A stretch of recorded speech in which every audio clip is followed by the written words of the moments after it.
can't be all things to all people all the time. And it's fine. It's Try really hard. Oh, I know. I'm sure you do.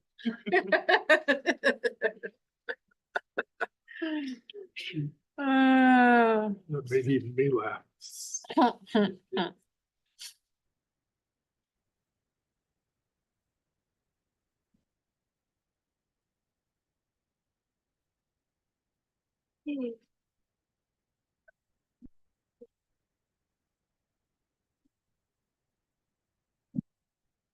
All right, it's now 5:30. I'm gonna go ahead and kick off our pre-commission agenda. I don't have anything to share at this point, but Ryan does have a great director's report. But before we dive into that, are there any housekeeping items? Questions about the agenda? Madam President, Commissioner McKinney? I do have a few questions on some of our consent agenda items, so at an appropriate time, I'd love to be able to bring those up with our director. Fabulous, let's do it now. Okay. Thank you. All right, item number 3, the interagency agreement with the city of Star. I note that the agreement says only up to, it has to do with the collection of impact fees by the city of Star on our behalf. It allows them to collect up to 25,000. Does that mean that anything above that they can't collect on our behalf, that we have to do that directly, or what does that mean? Because that's actually a fairly small amount, seems to me. Madam President, Commissioner McKinney, that up to 25,000 is the fees that we pay them. So each time they collect a fee, we pay them $20 Okay. for that, and they could do that up to $25,000 in a year. Okay. So that's not the impact fee amount. That's our $20 fee to them. Correct. Okay. All right. Then, okay, item number 4, the Cole Road, Victory Road to Overland Road supplemental agreement. I note that the changes here have to do with implementing PROAG concepts in that design. Were those things not included in the original contract? Is that why we're having to change it now? Because it appears that they're essentially ready. This project is basically complete, design is completed, but now we're having to go back and change those sorts of things. Is that because they weren't originally included for some reason? Madam President, Commissioner McKinney, I believe that's only 3 ramps in the entire thing, and I think they're associated with a crossing or something else. They weren't not included in the original scope, or they were a slight adjustment from what ADA required. But it's only 3 ramps in that portion of the supplemental. There's some other things included in the supplemental that are requirements that we need to include in the design change, but it's not the They PROAG. seem pretty small, but the dollar amount for the adjustment is over $60,000. So if it's just a couple little things, that kind of makes me pause. Let me, sir, if I can grab our expert here, she can answer that question more fully. Okay, that's for you. fine. And in the meantime, I'm happy to go on to a next one. The interagency agreement with the school district. It looks like their previous agreement expired 4 years ago, and we're just now getting around to some new agreement. If they allowed the agreement to lapse, did we use that as any kind of negotiating leverage to get better terms in some way? Madam President, Commissioner McKinney, no, we updated the agreements. A number of these just over time have slipped, and we are in the process of updating a number of these. And really, they don't ask for them, and we don't necessarily look for them unless we have some transaction to do with each other. So Okay. in this case, they have a transaction and they're looking for an update. Sure, and that's my question on that one is, I suppose, not entirely serious. But number 6 and number 7 were both some acquisitions. I noticed in each case we only had 1 bid. Are these not areas where we're talking about a greater purchase agreement, so $372,000, and then the promotional materials for Commuteride? In both cases, we only had 1 bidder. Are these not things where we're required to have multiple bids to go forward? Madam President, Commissioner McKinney, we go through the process, and if we only have 1 bidder, we're okay to move forward. As long as we've published it and sought more bidders. If only one chooses to bid, we're okay to move forward. Okay, I'm curious to know on this Commuteride promotional materials. I assume we've had contracts like this in the past. I didn't see anything that told me how this amount relates to previous amounts for Commuteride promotional materials. Do we have any kind of an idea? Are we spending more and more on this, or is it about on par with previous years? Where does it stand? President Pickering and Commission, my name is Rebecca Barr for the record, Community Outreach Specialist for Commuteride. And for this amount, Commuteride went through a rebrand, and then we're also launching a pilot program called Walk, Bike, and Ride, of which we have no promotional items. So it's gearing up for the next 3 years of that pilot program. So these are primarily, then you're saying promotional items for a new program that hasn't existed in the past. Correct. We are launching it soon. Okay. Are these costs generally in line with what we spend on promotional materials for other programs that currently exist? Is that an accurate statement? Yes. Madam President and Commission, yes, these are all in line, especially across the board when we were looking at different price points for different swag items, and they are of comparable costs to other promotional items we've ordered in the past. Okay, and so you say this cost, this 30,000 that we're looking at, that'll be probably lasts us for 3 years? This is for around 15,000 for Walk, Bike, Ride and Commuteride. It's up to not to exceed 30,000 I see. per the Okay. contract. All right, great, thank you very much. So then I guess we're back to then the supplemental agreement on the Cole Road project. Sir, Madam President, Commissioner McKinney, Diane Bevins, Manager of Capital Projects. There's, in the memo, there's a lot of other items listed as well. We had to do additional pavement analysis, some rewiring of a signal. We had to add some illumination, and I think probably the biggest part of this is we had to separate out Cole and Overland, the intersection. So if you're familiar with this area, if you go to Costco at all, there's where the bridge deck is and where Cole and Overland meet that, it's settled. And we get a lot of complaints about it basically being like a speed bump in the road. So we are separating out that package to fill in that settlement to do next year, do an earlier bid package separate from the rest of the project. So that was all included in the supplemental agreement. Okay, all right. Great, thank you very much. Thanks, Ryan. All right, so if there's no other questions about the agenda, Ryan.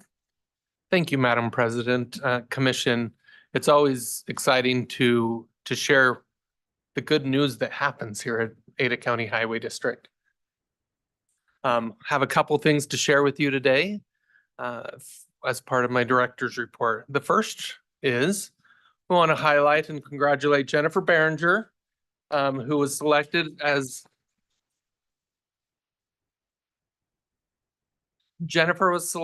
the Woman of the Year honoree by the Idaho Business Review, and we're super excited. And very grateful for what Jennifer provides here at the Highway District. I'll tell you, she's doing so much in her new role, moving forward the facilities, and we'll have an update for you here in a couple weeks as those things move forward. Next, we want to congratulate Sherry Knaus. Sherry got notice a little out of nowhere. We were so excited about this by the Idaho Business Review as a participant in their power list of most influential industry leaders. And so what an honor for Sherry. We're excited for her for this award.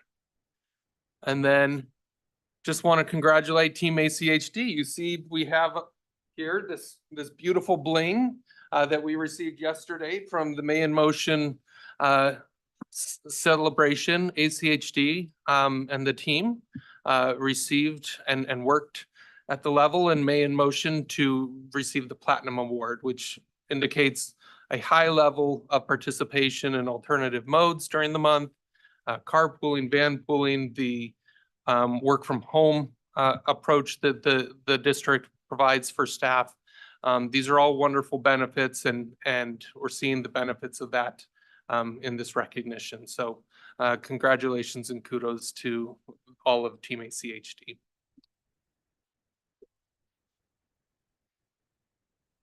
I like to use this, and you'll see this probably regularly in my director's report, but just as a reminder of this is our focus. And so we're going to center again some comments today around this area.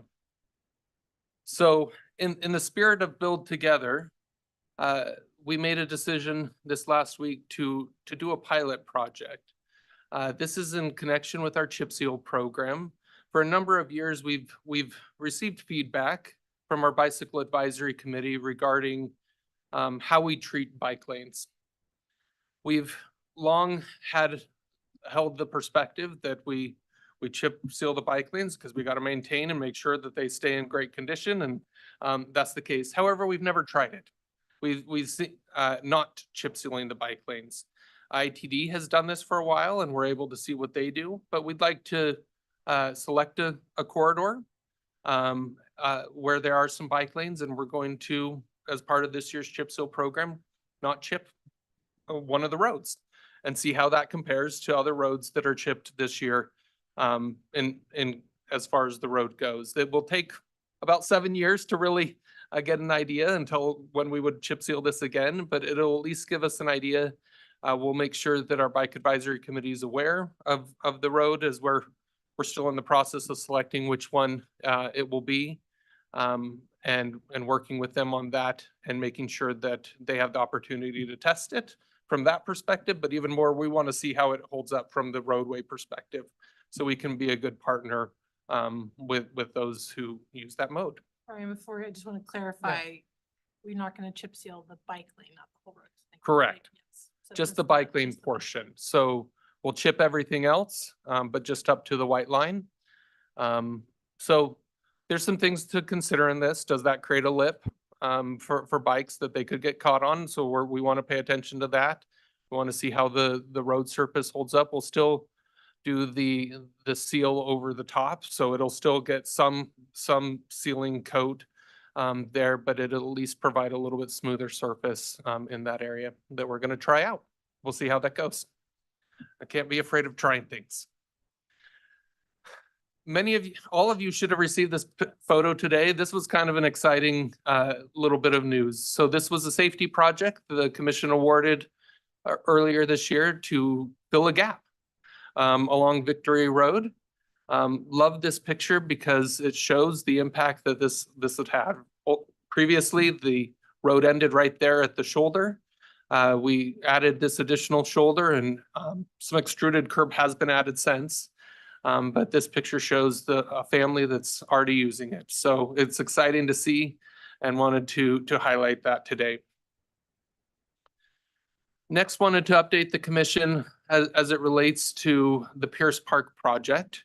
You had a hearing recently on this, and wanted to provide you just an update on our plan moving forward.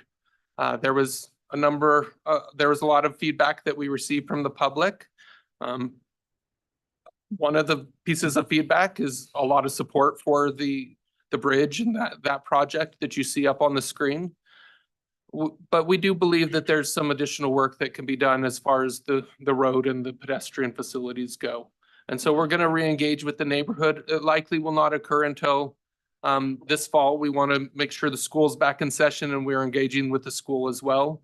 But as soon as we can get that additional information, we'll come back to the commission with some of those additional details that we're able to look at there. So just to clarify, you're proposing we proceed with the bridge and the roundabout, but not the other section. Madam President, that is correct. We can continue with the design of this. If we're able to move things along in similar schedule and process, we can still look at building them together if that opportunity presents itself. If not, and the bridge needs to be replaced, we'll go ahead with that and put that into the budget for consideration to get that done too.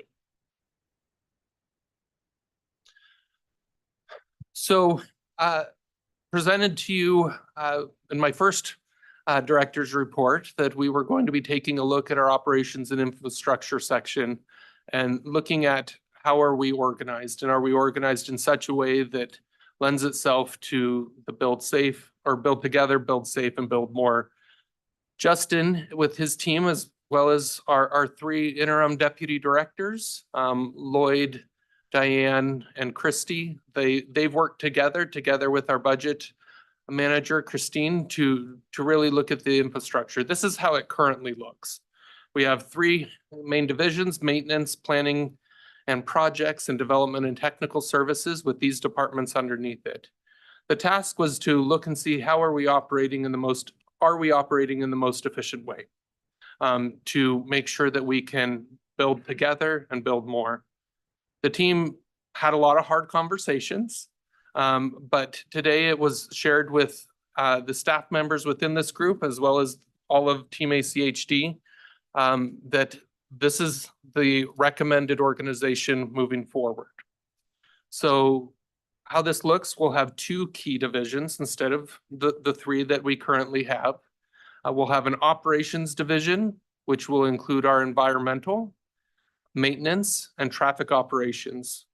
As far as environmental goes, they work very closely with maintenance, and the work that maintenance does is very key to our compliance with our National Pollutant Discharge Elimination System permits. And so we think our belief is that by putting them together, they will be able to work more closely. Traffic operations and our maintenance, they're all operators, right? They work very closely. They have different responsibilities, some above ground and some below.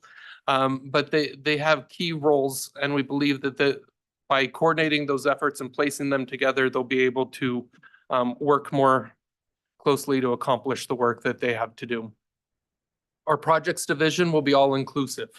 It will include everything as it currently does, of planning, design, right-of-way, construction, but we've moved our safety engineering department underneath this, with the intent that the types of projects they do can be better coordinated with the types of projects that our capital projects are doing, so that all works together. They can work together with our planning, where they're already identifying a lot of projects, and that safety engineering team can complete that work a lot faster.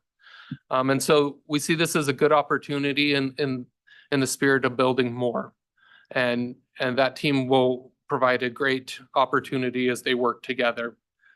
We have our development services department that will currently report to our chief of operations. We're still looking at that. It is a very complex group that does a lot of infrastructure for the highway district, probably more infrastructure than we will ever build, because they oversee the work that developers and others do in the right of way. So we're still looking at exactly how that will be placed, but for now, the intent is that they will report directly to our chief of operations. And then, as previously reported, our budget is in this group, our budget team. So the plan moving forward is we're going to advertise this week, ideally. I'm going to say that and put some pressure on things. Advertise this week our two deputy director positions. So that will be a deputy director of operations and a deputy director of projects. We are going to continue to operate under the interim approach until we hire these new positions. Once they're in place, then we'll make the official shift into the group's reporting. And then we're going to do a review. Again, in the spirit of testing things out, you got to try it. You never know exactly how it's going to play out, and if it's going to get the results that you believe it will. We'd like to believe so, but ultimately, we're going to look at this again in 6 months and 12 months to make sure that we have the right fit, that we're getting the benefits that we believe we're going to get out of this. Just to highlight a few days, the most important ones there at the bottom, we have no agenda items scheduled for next week. And so in talking with the president, we are going to be canceling next week's commission meeting. So happy 4th of July, Independence Day. You can start celebrating early. This week, we have tomorrow, in fact, we have our annual fun day, family fun day. You are invited. We would love to have you come and celebrate with us. There'll be a barbecue and some axe throwing. There'll be some other activities there for the team and their families. Again, 4th of July next week, the office will be closed. Want to highlight here, we've looked at our budget open house. Previously, it was reported to you that we'd be having our integrated 5-year work plan and budget open house on July 18th, and it was going to be a standalone event. Well, the team was our communications team and our projects division was looking at this and said, hey, we're doing a neighborhood in the know just the next week. So we're going to combine these two events and start out that event with the budget presentation and the budget open house. We'll have in the lobby, those who still are coming, some information out there, but combine those so that there's more people able to be engaged in our budget. Historically, we've had very low attendance for this, a lot more staff than we have public, and we want to make sure that we're using staff resources effectively, but also getting the word out for people. So that's now going to be held on July 23rd at 6 p.m. And then our next all staff again will be at Meeker. We'd love to have you if you're able to join us for the quarterly awards. And this will be the first tour of all staff at the new building. I know Jennifer and her team are working hard to get the building ready, at least to a point that it's presentable, right? You'll see on the agenda today, we have the initial declaration of surplus of some of the things in the building that were left that we are ready to start moving on in the process, including some gym equipment and a lot of cubicles, primarily that will not be useful in our new configuration there. So trying to get some benefit back for the public on declaring this surplus and seeking to recoup what we can as we get the building set up for staff moving forward. But with that, Commission, that ends my director's report, and I'll take any questions. Thank you, Ryan. Commissioners, any questions for the director? Madam President? Commissioner McKinney? Yeah, Ryan, can I just ask a quick question on the organizational changes? Absolutely. Question number one, the chart that you showed had 4 major divisions across the top, but an indication of 2 deputy director positions. So am I correct in assuming that those 2 new positions that are talking about are the directors of those two of those 4 departments, but not all 4? Is that correct? Correct. So two of those groups are actually just departments. We have our development services department and our budget. You can call it department. It's one person with an intern. So those will not have a deputy director overseeing them. They will just report directly to our chief of operations. There'll be a manager that oversees each of those. The division, the deputy directors will oversee our new operations division and our new projects division. And then the main leader at the top of that top box on that chart, that's the position that Justin Lucas currently Absolutely holds. So Okay. that'll be Justin's team. And then the development services, that's the entire department that handles development applications and so on. So all of that is still in that one spot, and it's not Correct. included in any of the others. No, as we looked at this, it didn't really fit it didn't fit perfectly in any of those groups. And we looked at ways, can you look at if you carve it up or put it in different places, but we felt like we've obtained a lot of efficiency in that team and are really looking at, we believe it's a great team to keep together. Really the debate has been, is it a division or a department? Because it's 55 people and it's a good amount of people to look at and really having that conversation. So we want to move forward with getting these things organized and continue that dialogue. Okay. And I guess kind of my final question, how does this change compare to the changes that were made, like, just a few weeks ago with the change in leadership? There were some initial organizational changes made. And I guess the only reason I'm asking this is because you mentioned that we'll, in 6 to 12 months, we'll see how this works. And I guess my concern is kind of frequent changing of organization has its toll on an organization. Yeah. And, give me your thoughts on that. Madam President, Commissioner McKinney, really what you're seeing today is continuation of what happened a few weeks ago. The look we had initially was looking at the executive team. This is now moving into the next level of where all of our departments sit.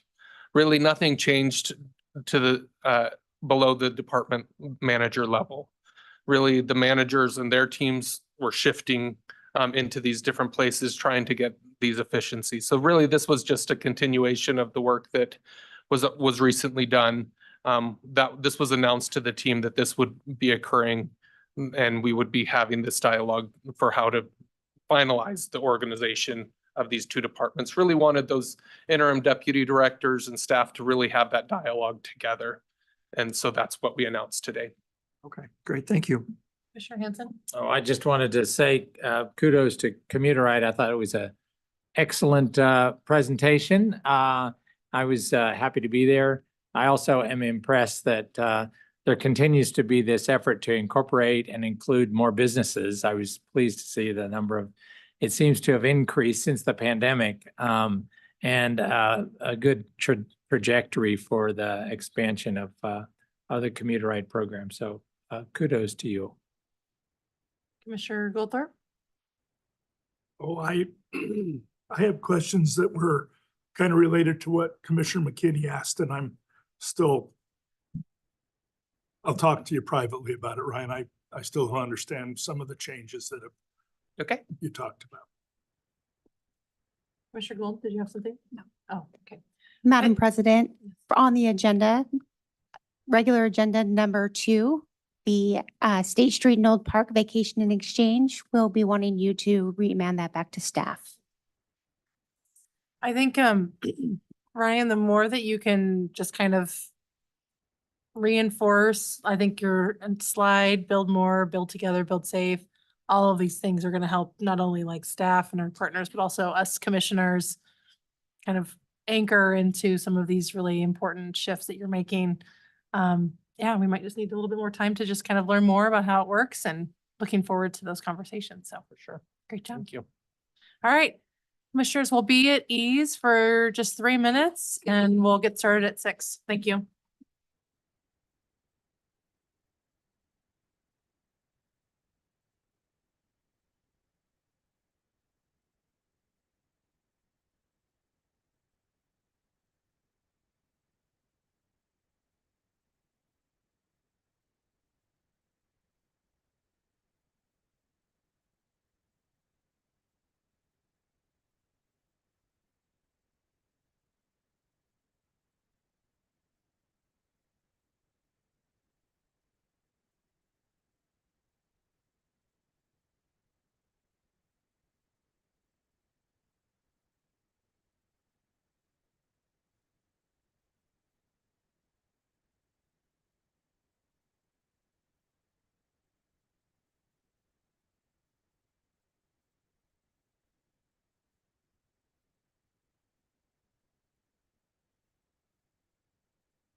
Okay, it's now 6 o'clock. I'm going to go ahead and call the meeting to order. Welcome everyone that's in person and online. Please join us in standing for the Pledge of Allegiance. I pledge allegiance to the flag of the United States of America and to the republic for which it stands, one nation under God, indivisible, with liberty and justice for all. Thank you. The first order of business is to adopt the agenda. So moved. Second. It's been moved and seconded. Any discussion?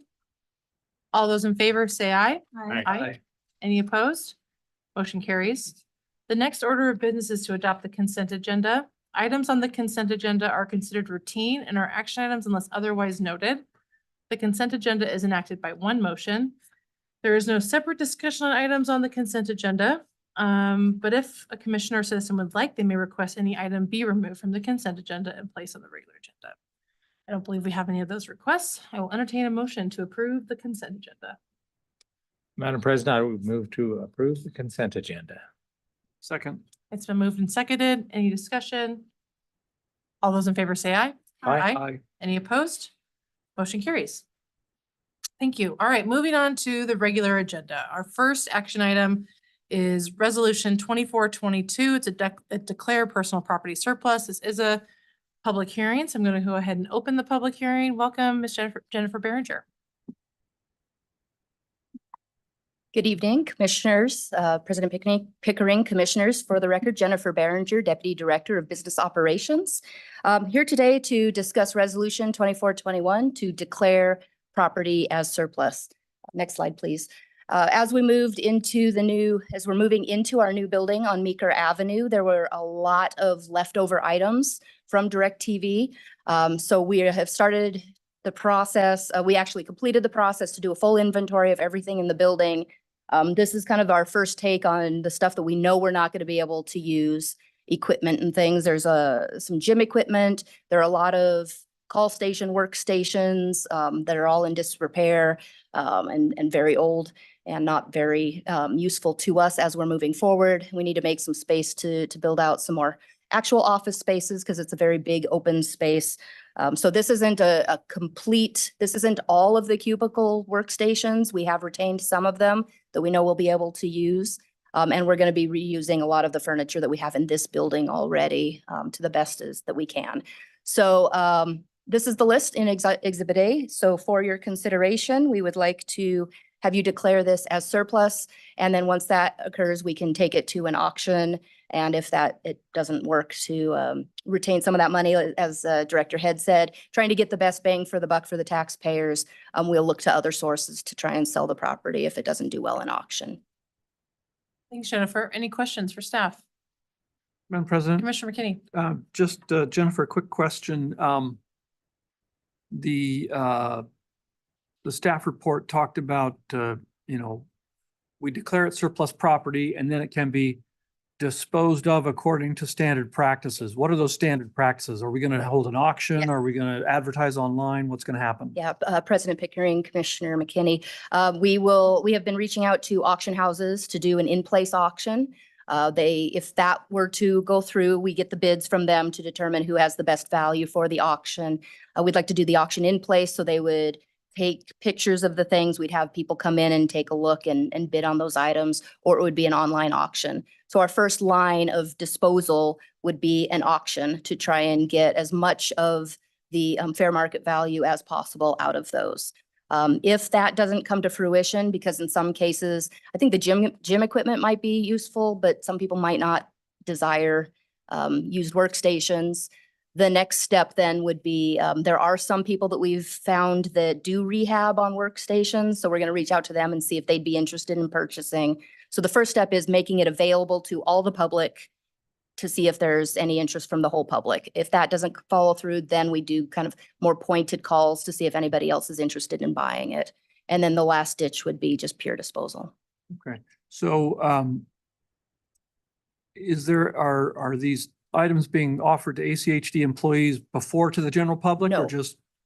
No, ACHD employees are not able to go to the auctions, It's stuff that Oh, was so they purchased. can't get it at all? Not at all, not at all. No, this was purchased I by see. taxpayer dollars and it needs to be returned to the general public. Right, okay. So, yeah, So ACHD one of employees our- are not able to procure, buy, or take any of these products. I see. So if one of our maintenance people wanted to buy the massage chair, they're out of luck there. They're Okay, out of luck. All right. They And wouldn't then- want it anyway. And these prices that we see, are these based on like, secondhand value? Is that where we got these, or are these These based came on from the? the appraisal. Oh, appraisal, So okay. I think it's based on I know Sherwin has more background in it, but it's the fair market value that came from the appraisal assessment. I wrote the note in the bottom there. It was valued on May 23rd. It came from an official valuation. Okay, great, thank you.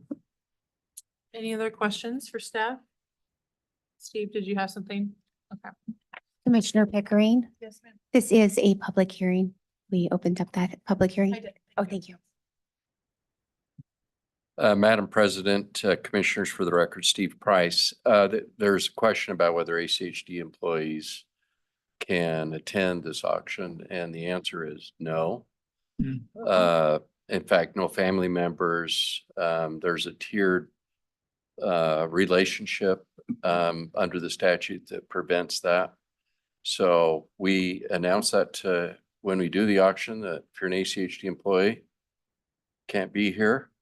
So just want to make sure that that's clear. We don't have a problem this year. Good, Thanks. thank you. So this is, if there's no other questions for staff, I'm not quite sure, is there any public comment on this issue? That would like to testify on this issue? I do not have one. Okay. Well, if that being the case, I'll go ahead and close the public hearing.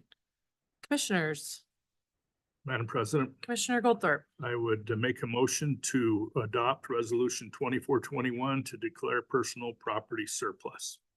Second. it's been moved and seconded. Any discussion? All those in favor say aye. Aye. Any opposed? Motion carries. Thanks, Jennifer. All right, item number 2 is 149 West State Street and South Old Park Place Vacation Exchange. Staff have asked that we remand this back indefinitely. Diane, did you want to say anything really quick? Okay. So commissioners, is there a motion? Madam President, Commissioner Goldthorpe, or Gold, excuse me. I'll make a motion to remand item number 2, 149 West State Street and South Old Park Place Vacation Exchange back to staff indefinitely. Second that. Moved and second, any discussion? All those in favor say aye. Aye. Any opposed? Motion carries. Thanks. All right, the third item is the Maple Grove Road, Amity Road to Victory Road, ACHD project number 521044.001, property purchase. Request for approval, Diane.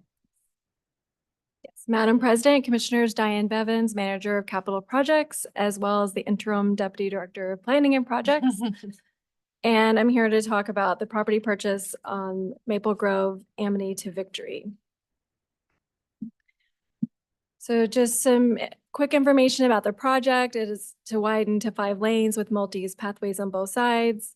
There will be a roundabout at Amity Road and a couple of PHBs along this segment. The graphic on the screen does not represent the whole project. It is just to highlight where this parcel is that we're purchasing is on the west side of Maple Grove, just south of Victory Road there in blue. And just some high-level project programming. We're finishing up the design this year. Right now, it's programmed to start right away next year and go into 26 and construction in 27. But there is a very good chance this will be delayed through our upcoming budget and integrated 5-year work plan process. So I just want to point that out. This is what has been adopted as of today. And in particular on the parcel, this is a willing seller. That's always a good thing. We need a location for a basin. If you can see the location of the house there, the improvements were getting very close to the house, and there were likely going to be damages to this home, regardless if we needed it for a basin or not. And once the the design is complete on the basin. There could be some leftover property, but we won't know that until we get through the complete design of the area. But we don't plan to tear down the home or anything like that until we determine the amount of area that we need for the basin. And there was a question about basins that we received from Commissioner Hanson this week.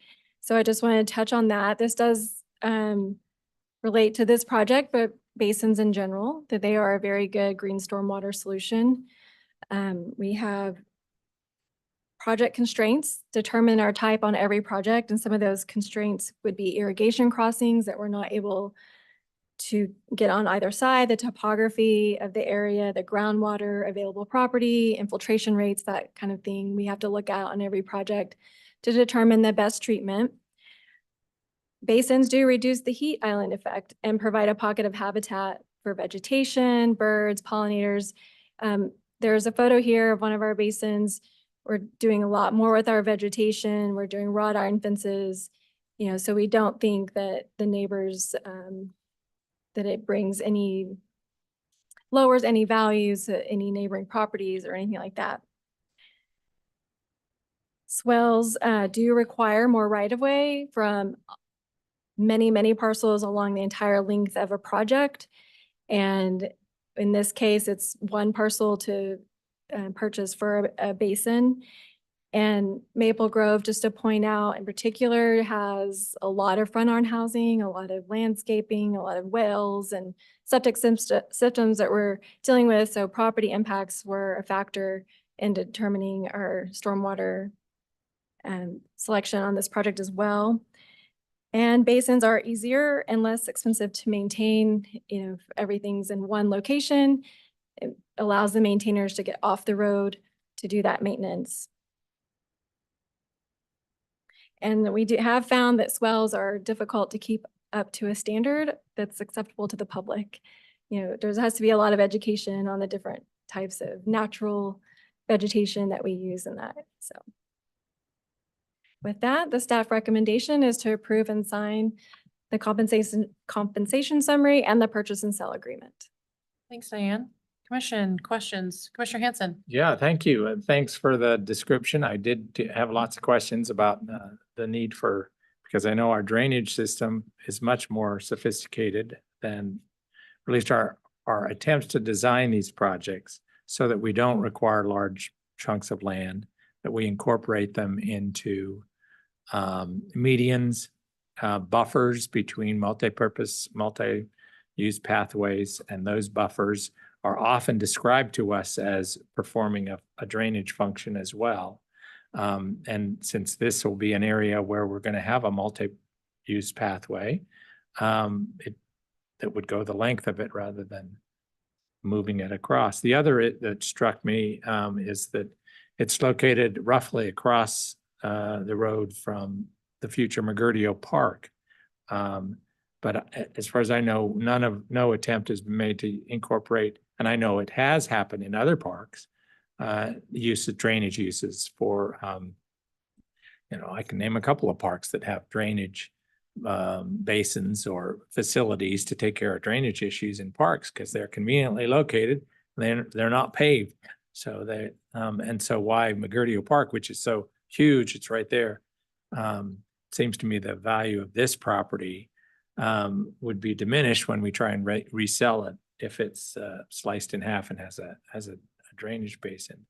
Can you tell me why we eliminated both the medians and Mergudio Park? Madam President, Commissioner Hanson, if you recall, when we went and did the concept study of this area, we did have an option with medians, but it wasn't the full median. It was a 4-lane option, and then we had the 5-lane option. But there are no medians on this project because of all of the driveways.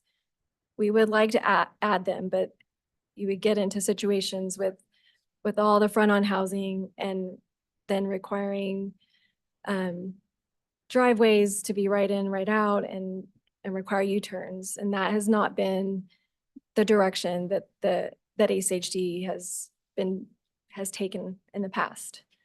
We get it is, we have talked about vertical elements, we have talked about traffic calming or speed mitigation, but when it then becomes an access management issue that we have to then deal with businesses and individual property owners. Yep. So there's no medians. The swell, the buffer area is only 5 feet wide. And we are working to disconnect the 15 feet, the 10-foot multi-use pathway and the 5-foot buffer from the storm drain system. So that area does drain into the buffer, but that's not wide enough to take on the entire roadway stormwater. And McGurdio Park, I know we looked at that and I'm not remembering off the top of my head. I apologize. Topography wise, I don't think it worked out. I know it seems counterintuitive. It's right across the street, but we did look at that. Thanks, Commissioner Hanson. Any other, Commissioner Goldthorpe? Yeah, I, having seen the completion of the 10-mile project in my district and how concerned I was initially that we were going to have a real safety issue from Lamont onto 10-mile turning left. And I have seen absolutely no problems there. It's much safer now than it was before having to cross directly into traffic. Now you have a center lane where you can be safe for a few seconds or a minute waiting for traffic, and it operates much more effectively. And I think with all the access points on Maple Grove, that would serve to do the same thing. Any other questions for Diane? Okay. Thanks, Diane, for your presentation. Commissioners, this is a request for approval and action item. Is there a motion? Yes, Madam President, Commissioner Goldthorpe. I would approve this request for Maple Grove Amity Road to Victory Road, project 521044.001, a property purchase. Second. It's been moved and seconded. Any discussion? Madam President, Commissioner Hanson. yeah, as you know, I haven't supported the design of 5 lanes. The fact that we have so many access points is yet another example of this. I think it's a mistake to have gone forward on that. And I just have a lot of heartburn over the way in which we're moving forward on building basically a 5-lane, which I think will be not only dangerous, but also doesn't serve the long-term economic value for the neighborhood. But and the complexities that have been raised by the design that was adopted by the commission are indicated by this issue, and I'm sure other issues down the road. All right. All those in favor say aye. Aye. Any opposed? Nay. Motion carries. Thank you.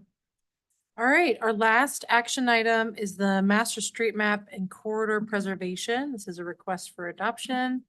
Mr. Edinson Batista. Good evening, Commission. My name is Edinson Bautista, ACHD Senior Transportation Planner. In today's meeting, staff will present the proposed amendments to the master street map. This will include a summary of the timeline, how we got here, and an overview of the proposed modifications for this update. We wanted to highlight the timeline that led us to this update, Commission, and this started back on August 2023 with a letter submitted by the City of Meridian, where it was initially requested the evaluation of McMillan Road corridor to increase the right-of-way preservation to 100 feet. Since then, in 2020 and throughout this process, we have been working with the city closely, and as part of it, on January, the City of Meridian Council and ACHD Commission met and had further conversations regarding regarding the request and the additional segments that wanted to be included as part of that as part of the update. This included 100 feet of right-of-way for all arterials in the City of Meridian area of impact. On March, staff came back to the commission with an update on the master street map amendment. And since then, the City of Meridian has worked diligently with the Meridian Transportation Committee and the City of Council in updating the letter to include all arterials in the city of Meridian area of impact. In this slide, we wanted to highlight those proposed changes. Overall, the purpose, as mentioned before, is the increase of right-of-way from 75 feet to 100 feet in all selected arterials by the city of Meridian in its area of impact. The map on the right displays on a teal color those segments and will be included as the modifications are implemented. Following the city's request, we are amending the right-of-way preservation in the comment field of the table associated with the master street map. These are the in the arrow, the red arrows shows where those locations are.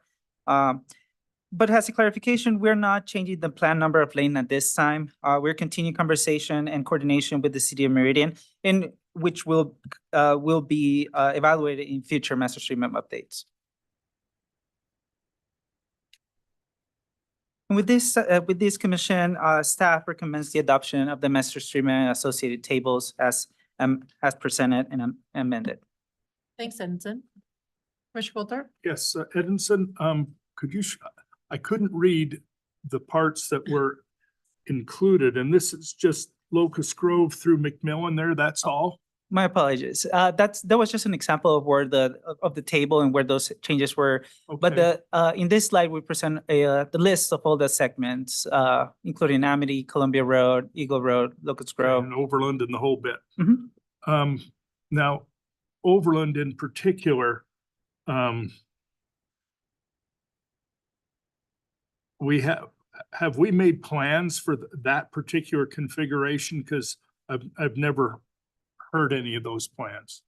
Madam President, Commissioner Goldthorpe, yes, so this is part, that segment does not exist at this moment. It's part of the airport, it's Airport Road, Overland Road plan, transportation plan that was developed, I think even before 2010 when the master stream was adopted, that shows that connection there. So that's part of that planning effort. How far to the south of Overland Road as it exists today will that be? At this moment, it only exists at 10 mile with that configuration that you see on the map there. It has a different configuration from my understanding, like right now, Overland Road at 10 mile, it doesn't exist. And from Black Cat to Overland, is that what's proposed to change at all? Yes, and it will align with the airport road that goes west from McDermott Road. Okay. Another question, do the neighbors know this? From my understanding of that transportation plan, that was a community, it was a regional transportation planning effort. I'm not familiar exactly if I'll take that as a no, So, but that's I okay, assume so. because this is gonna be way, way, way in the future. I just hear rumors from my neighbors and they come to me all concerned and I tell them nothing's happening probably during half of their lifetimes. Yeah, Madam President, Commissioner Goldthorpe, you're absolutely right. This is a long-term plan. It has been represented this way on the master street map. We're not changing the location. All we're doing is changing the amount of preservation. This study was back in 2006, I believe, when we worked on that. And there's currently no plan to do it. It would happen through development and redevelopment of that area. So if it were to ever happen, there would be a lot of public hearings about it. Yeah, one of the other questions, and that was that section of Overland from Black Cat to McDermott. That's the location where Overland currently is, correct? Or was that what's proposed to go to the south some distance? I believe there is a segment of Overland there now. There is, And it yes. would be the segment on the master street map actually is further south of the current segment. So it would be realigned. Okay. Yeah. I'll have to check with you guys offline to find out where that is, because I know folks are gonna ask me Yeah, that we can question. we can get you a map. Thanks. And thank you, Justin, for that comment, because I wanted to, for folks that tune in and are like, what does this mean? I just want to kind of provide a little bit of context as well. So a while back, a few months back, we had a joint meeting with the city of Meridian. We talked a lot about, we heard a lot from them about their transportation needs, their priorities, what, their request of us to preserve as much right of way as possible. And part of that component was we didn't have that updated in the master street map. So of course, some of these projects may not need that full extent of that right of way, because again, those are in the future, things change. But it saves all of us time and tons of money to preserve that and have that flexibility now before development happens and prices continue to increase and all of that good stuff. So so really thankful that this is on the agenda for us to hopefully approve because, Meridian was pretty clear that this is very important to them and obviously is pretty fiscally wise on our part as well. So any other questions for staff? Yeah, Madam Commissioner President, McKinney. Edison, I wonder, I'm sorry your presentation's been taken down. If we can, if it's possible to go back to that map that we were looking at. I just want to make sure I understand that map, that all of those blue segments represent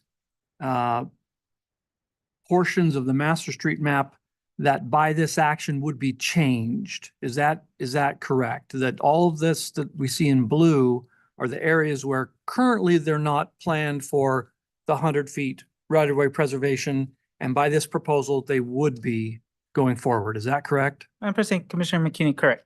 Okay. And so, and let me just say, kind of along the lines of kind of my comments on it, this, I agree, this is a good change because, and the indication that it kind of flowed out of the city of Meridian's concerns about McMillan Road.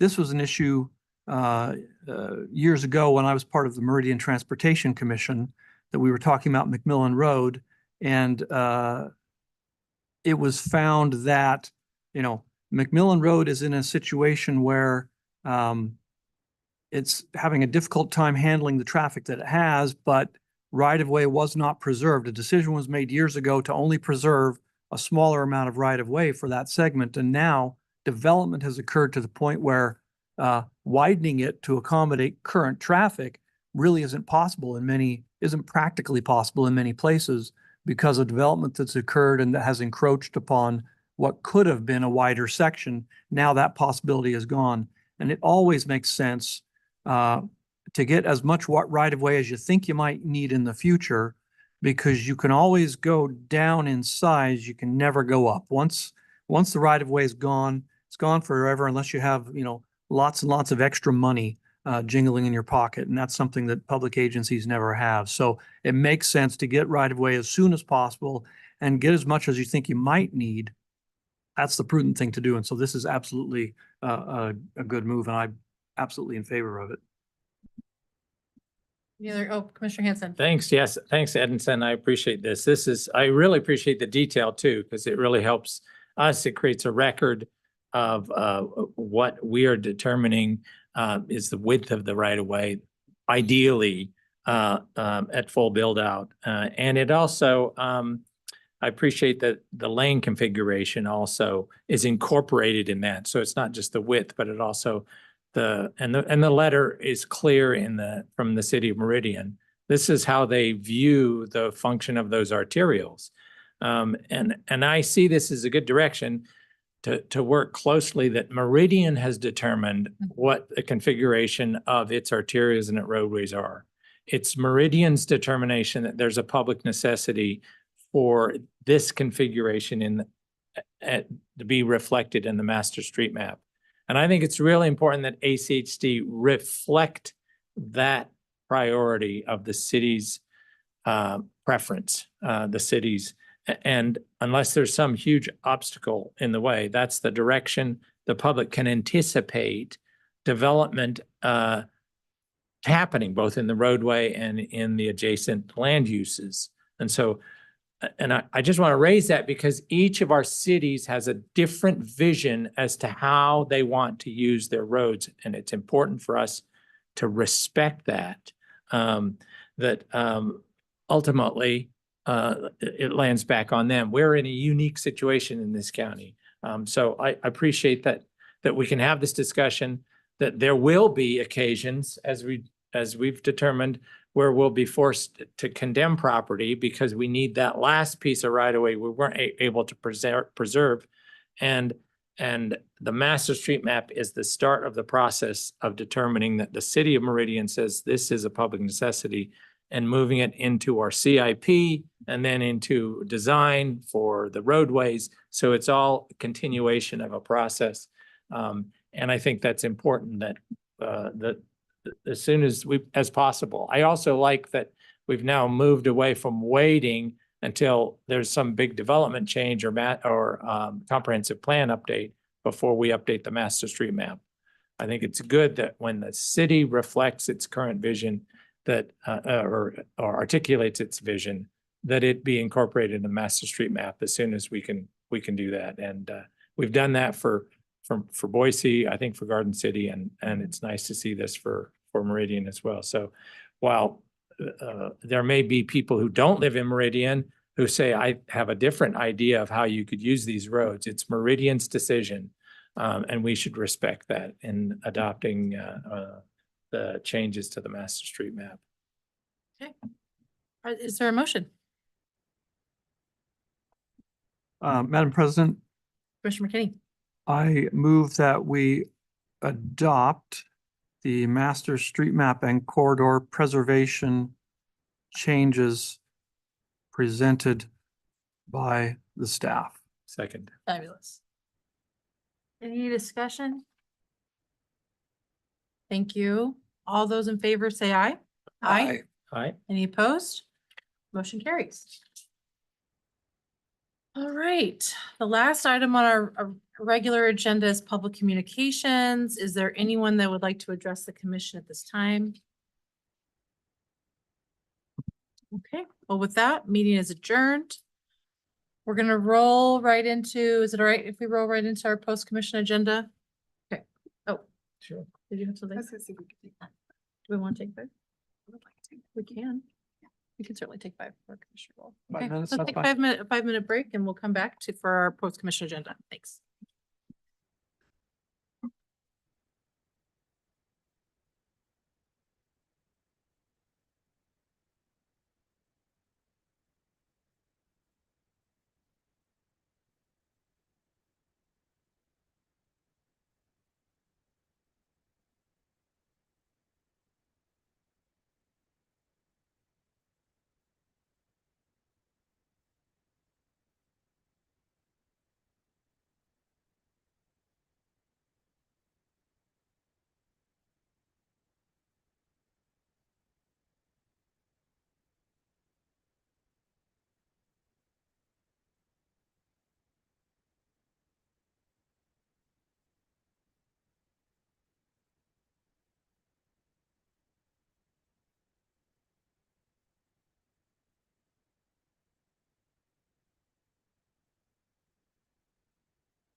I'll show you.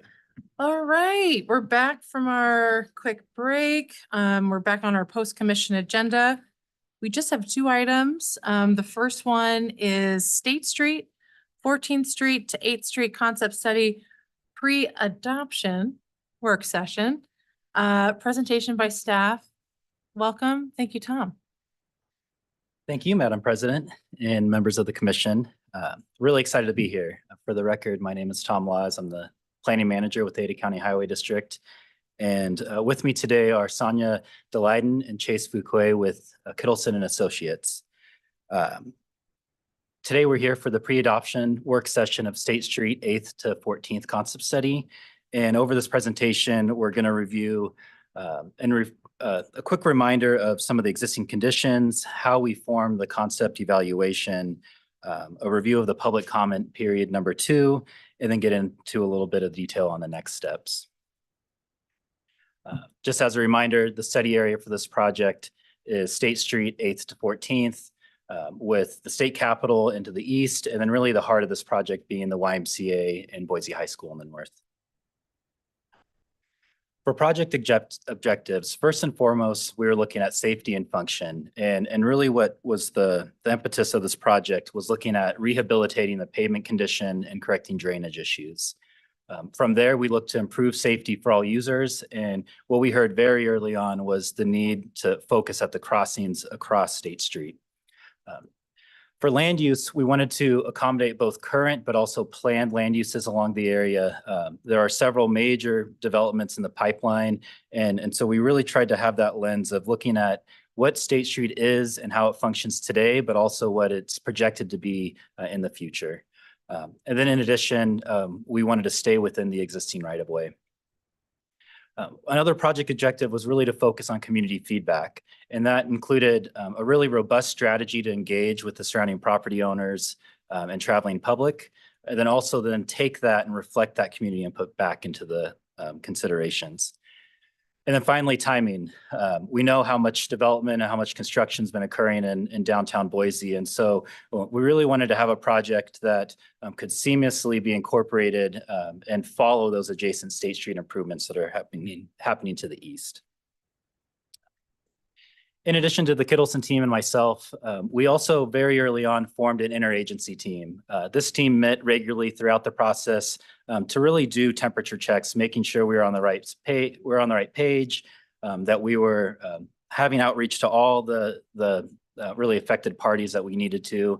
And that included Cody Homan, Senior Project Manager with ACHD, Bree Brush and Tessa with the City of Boise, Zach Pietmeyer with CCDC, and Stephen Hunt with Valley Regional Transit.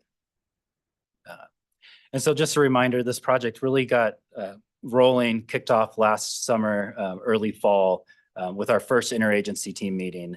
Since then, we've had 2 public stakeholder meetings or outreach events, several concepts that we continue to fine tune over time. And that really leads us to where we are today with the commission pre-adoption work session.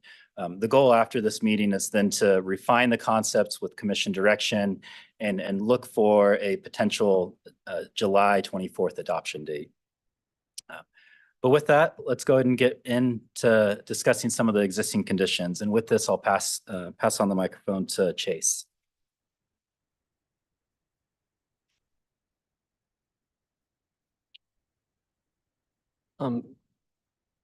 Commissioners, Madam President, for the record, my name is Chase Fuquay. I'm an engineer with Kittleson and Associates.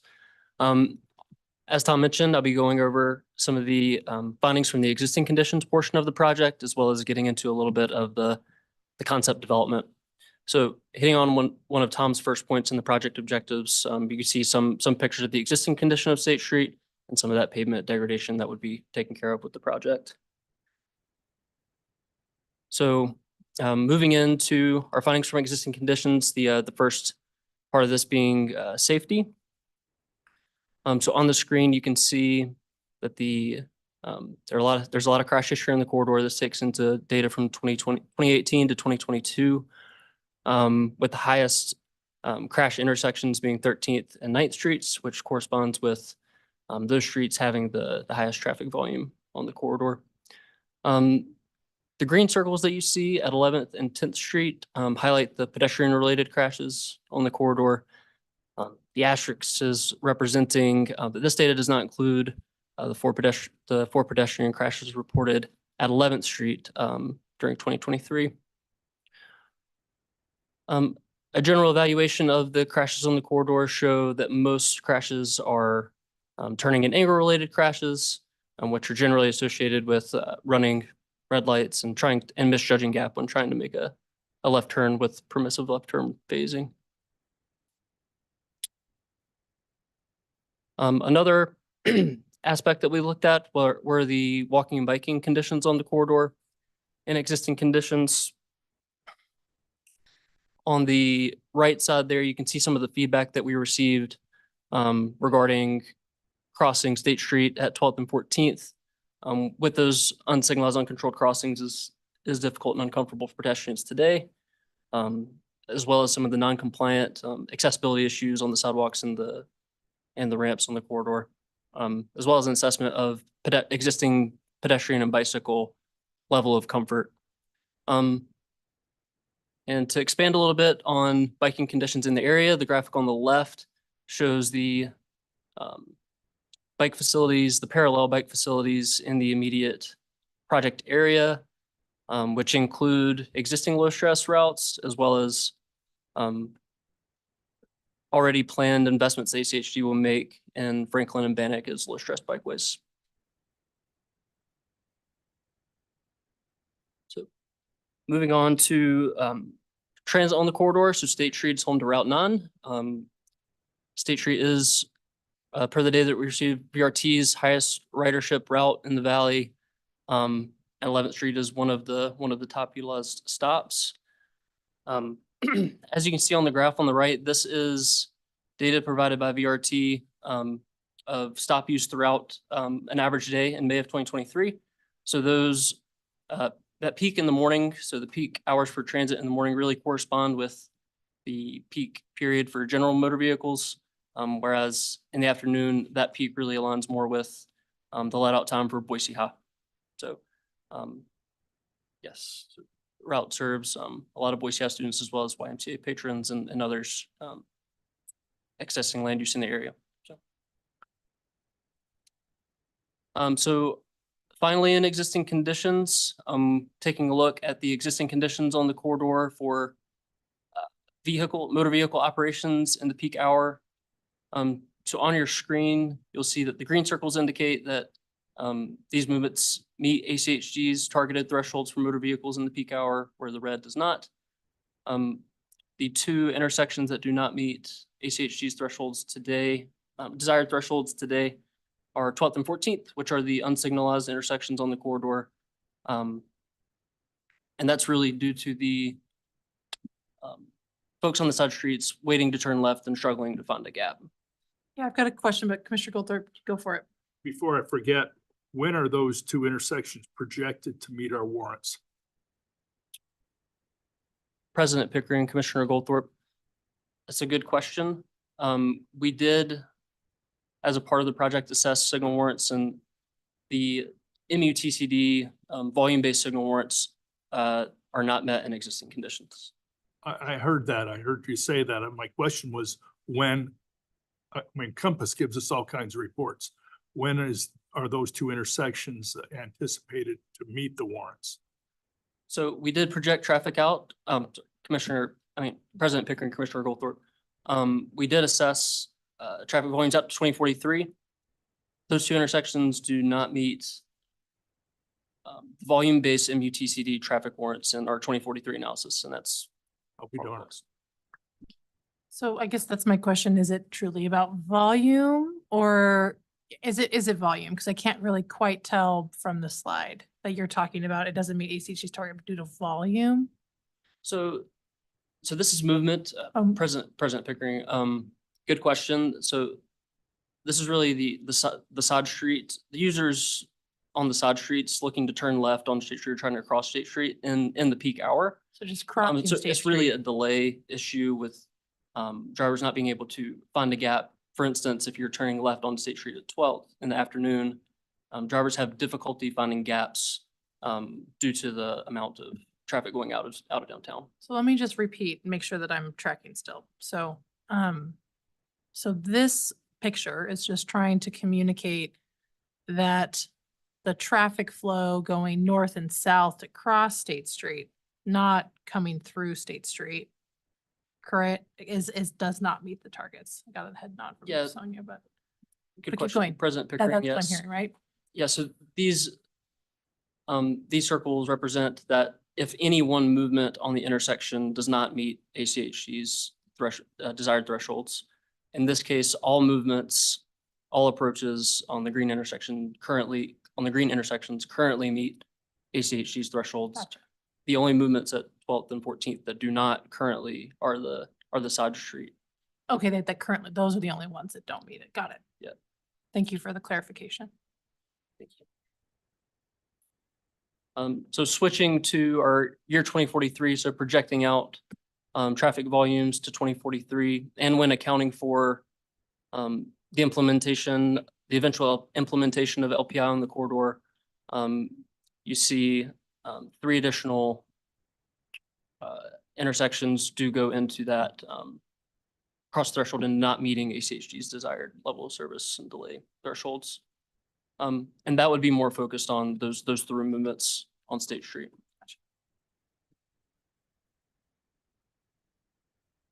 Okay. So that was our recap of findings and existing conditions. So moving on to concept development of the concepts currently under consideration that we'll present more on. But before getting into the specific concepts, we wanted to take a moment to look back at our first round of public engagement and what we heard as far as priorities for State Street for all users. One is really going back to improving the crossings of State Street for people walking and biking. That was really the number one thing that we heard far and away.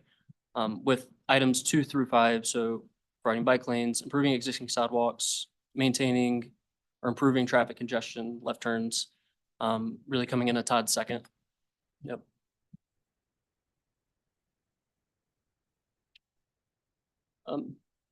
So just to expand a little bit on some elements that are provided in each concept.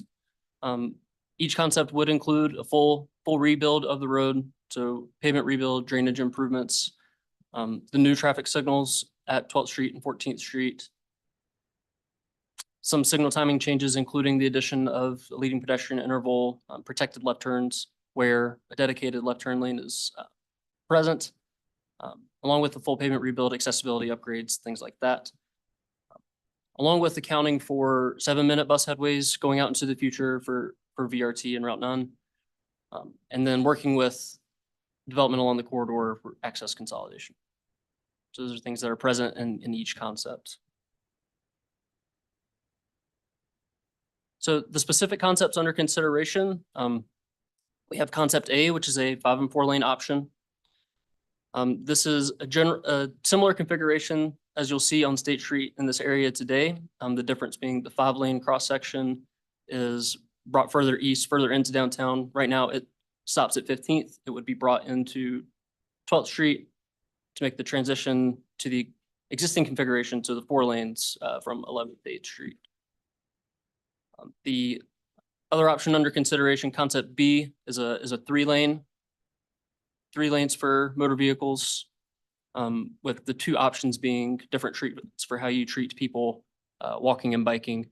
Option B1 being a shared use path, and option B2 being a sidewalk and on-street protected bike lane.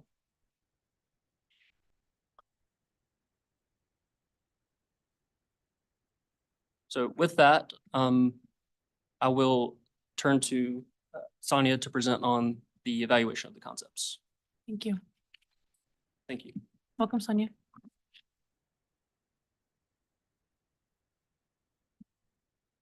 Great. Thank you, Commissioners. President Pickering. Again, for the record, Sonia Delighten with Kittleson and Associates. So when we evaluated those concepts that Chase just presented, we did it through the lens of the many users of State Street. and also through those key project objectives that Tom highlighted at the beginning of the presentation. The 4 key evaluation criteria that we looked at were motor vehicle operations, transit operations, bicycle and pedestrian comfort, and amenities provided, and then safety for all users of State Street, including vehicles, those riding transit and those walking and biking. So I'll start with motor vehicle operations. And this slide shows, as Chase was referring to, delay results at each intersection on the corridor, but presenting those for the peak direction during rush hour. So that would be, AM, in the AM peak hour, that would be eastbound into downtown Boise, and in the PM peak hour, it'd be westbound out of downtown Boise. So the results show that there will be peak hour or peak direction rush hour congestion in all concepts, although it will be slightly less in concept A than in concept B. Delay in the peak direction during the peak hour is one metric, but in a downtown urban environment, it's not uncommon to have congestion during those peak times of day. So we wanted to provide you more specifics about what vehicle operations might look like. We also evaluated vehicle travel times along the corridor. And this is a measure I think that most drivers probably relate to best. How long is it going to take me to get from point A to point B? And you can see those directional travel times here for eastbound in the AM peak hour and then westbound in the PM peak hour. The travel time results here show that the expected difference, again, this is looking out in our horizon year, 2043. The expected difference between that 4 to 5 lane concept A and our 3-lane concept B1 is about 2 minutes during the peak times and in the peak direction. The difference between concept A and concept B2 would be slightly greater. And the primary reason for that is our modeling for concept B2 included transit stops just in the lane of traffic, where B1 included special treatments for transit stops.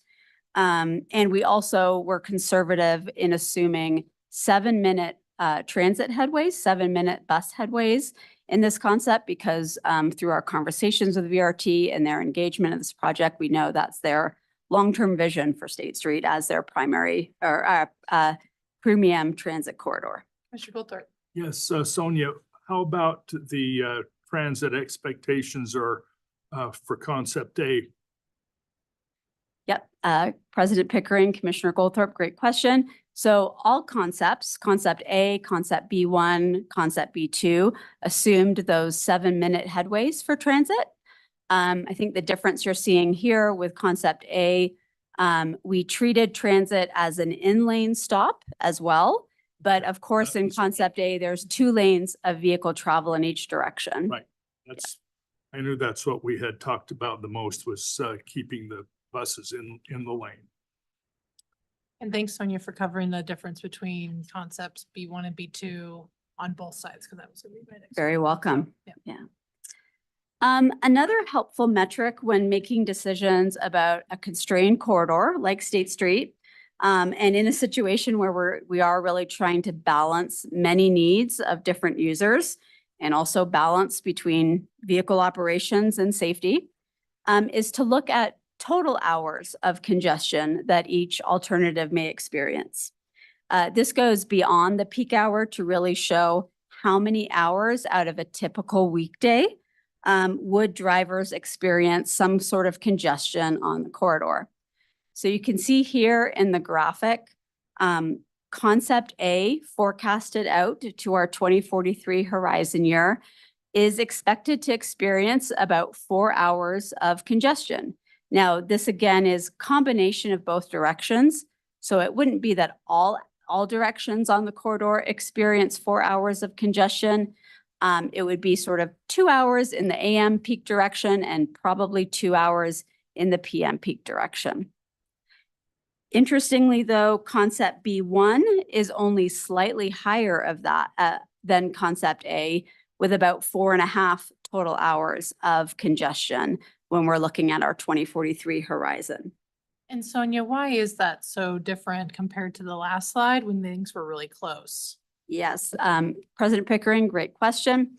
So this modeling took a very conservative approach where we assumed for transit operations, it was operating at 7-minute headways through all hours of the day, not just peak hour 7-minute headways or peak period 7-minute headways, but really 7-minute headways through all hours of the day. And so because our concept B2 only had one direction of travel for vehicles in each direction plus a center turn lane, you are having 7-minute transit headways stopping in the one lane of travel through all hours of the day, which led to those congestion results when you're looking across the entire day. If we were less conservative with our approach to transit and maybe assumed only 7-minute headways in only the peak periods, those peak ridership times that Chase showed on his graph, those results would look a lot better than what you see here. It would still be more than B1, but likely not as much more. And that was going to lead to my next question was about how is it weighing in the peak ridership timing, right? And how often are they stopping for and waiting for folks to come on and off, and that correlation to the ridership patterns makes sense if we weren't going to be so conservative on this one. So thank you for that. Yeah, you're very welcome. All right. Another consideration for concept B is that our modeling showed that if we were to provide 3 vehicle travel lanes on State Street, that it would result in some traffic shifting to other parallel corridors.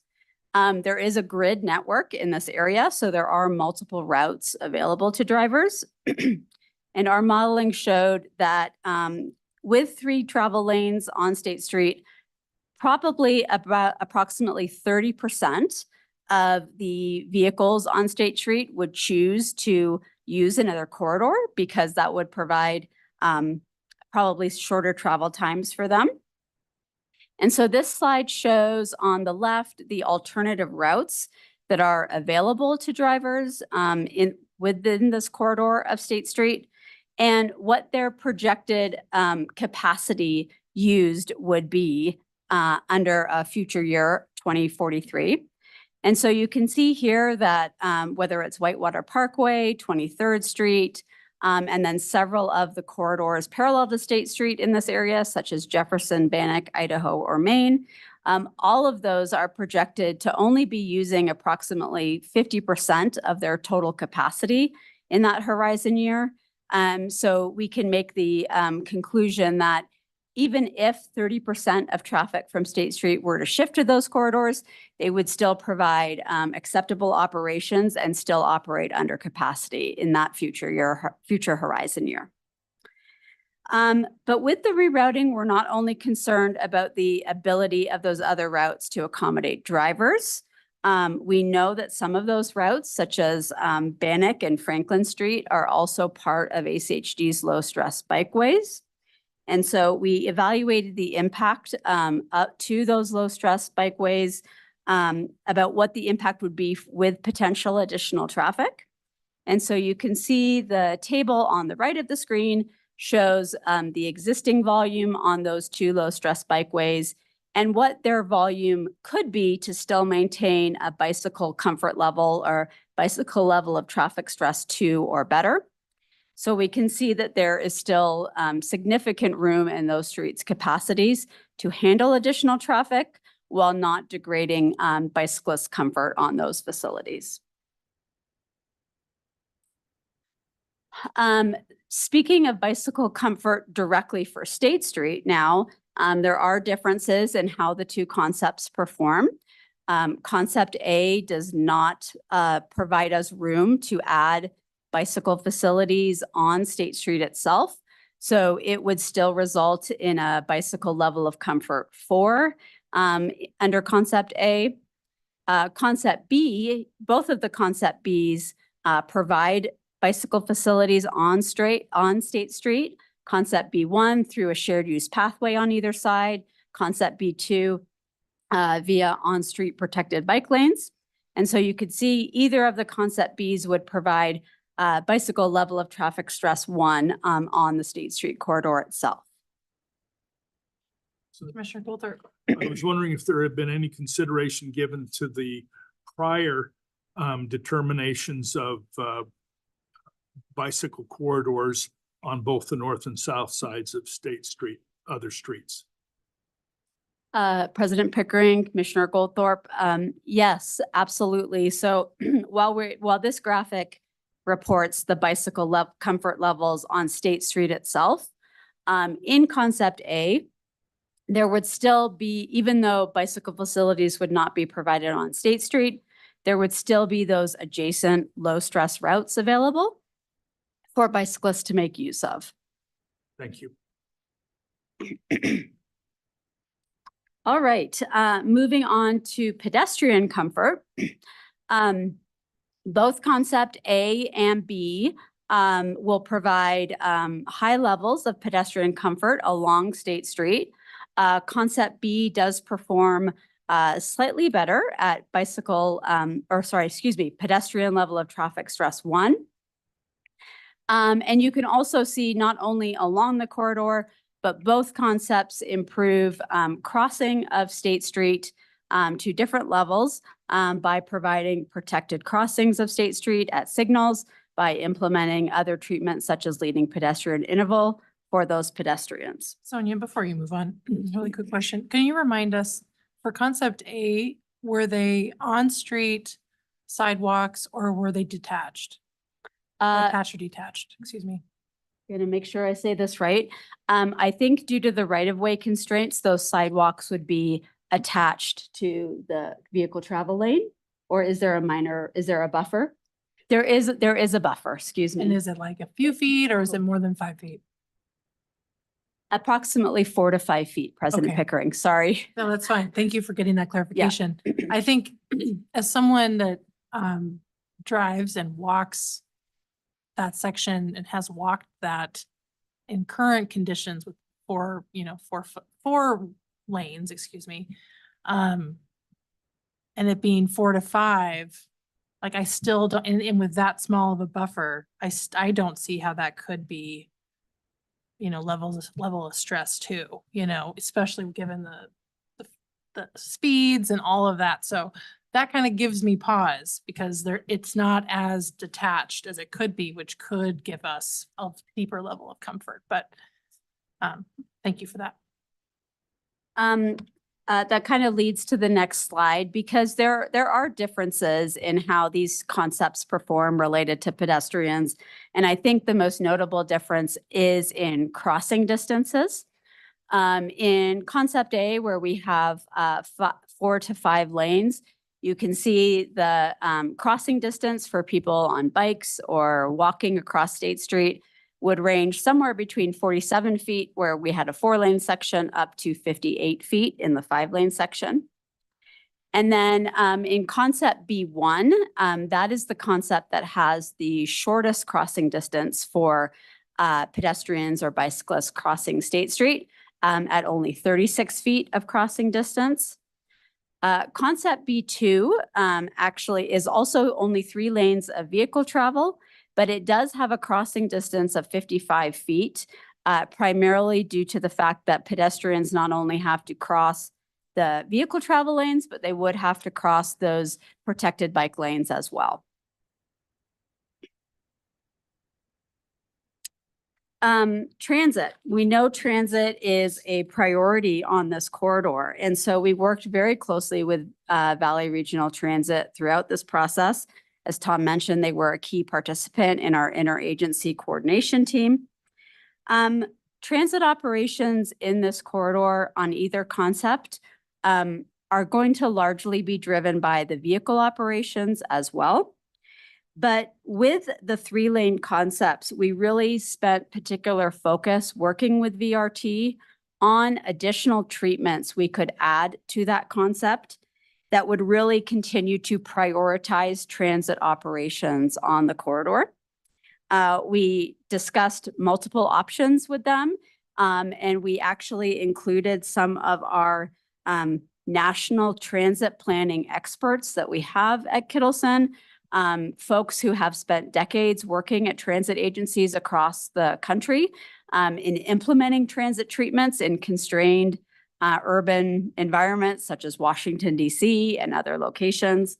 And with those dialogues between Kittleson, our project team, and Valley Regional Transit, the preferred transit treatment for Concept B we came up with was to provide queue jump lanes, not only at the transit stop at 11th Street, but also likely entering this section of the corridor at 14th Street.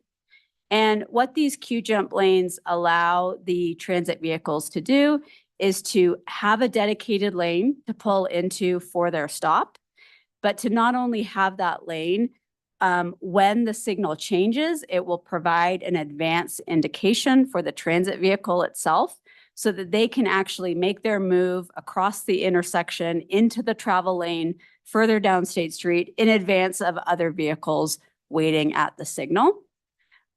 We also discussed adding transit signal priority treatments in the future with VRT, as our national transit planning experts have really witnessed and implemented very successful solutions with transit signal priority to help increase transit travel reliability, as well as decrease transit travel times.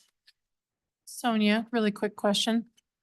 So looking at, again, like peak hour, when we have some congestion on the corridor, which we currently do have.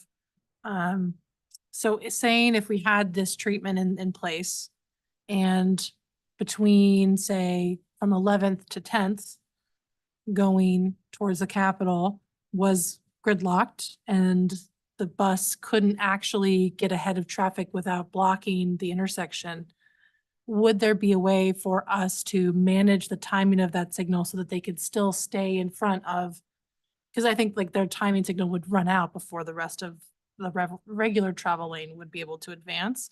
So how could we mitigate those types of conflicts in, say, peak hour congestion?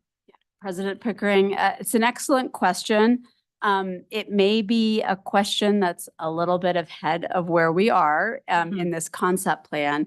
But what I will say is that transit signal priority and queue jumps can be implemented in many different ways. They can be implemented, obviously in those situations, the transit vehicles are equipped with technology to activate the signals in those occurrences. And it can be implemented in different ways, such as only doing it if the buses are running behind schedule, doing it every time a bus approaches. So those are decisions that obviously would need to be made at the operation stage once we got to that point. But I'll go back and say, and it's on the slide here, you can see a significant, potentially up to 10% improvement in transit travel times and reliability if you were to implement some of these strategies. And we really do believe, no matter what the concept that moves forward is, that transit should be made a priority on this corridor, given VRT's priority they've placed on State Street. Mr. Goldthorpe? Could you have the queue jump with option number A? President Pickering, Commissioner Goldthorpe, excellent question. You could not. There would not be room to provide an additional queue jump lane. How about in the right lane? Just considering the right lane. Yeah, so you could do it if you made that lane a transit only lane, but you could not provide a queue jump treatment in a mixed lane of travel for a transit vehicle, because you want those signals to indicate for transit only. And so if they are sitting behind another vehicle, that vehicle is not legally allowed to use the transit signal. So that becomes the challenge. Thank you. You're welcome. All right. So, oops. I don't know if this is Maybe your not battery died. advancing. Did I turn it off? There we go. Okay. I don't know if I did that or if you did that, but all right. Thank you. So the last thing I really want to focus on in terms of our concept evaluation is safety. As Tom highlighted initially, safety was a key priority and objective for this project.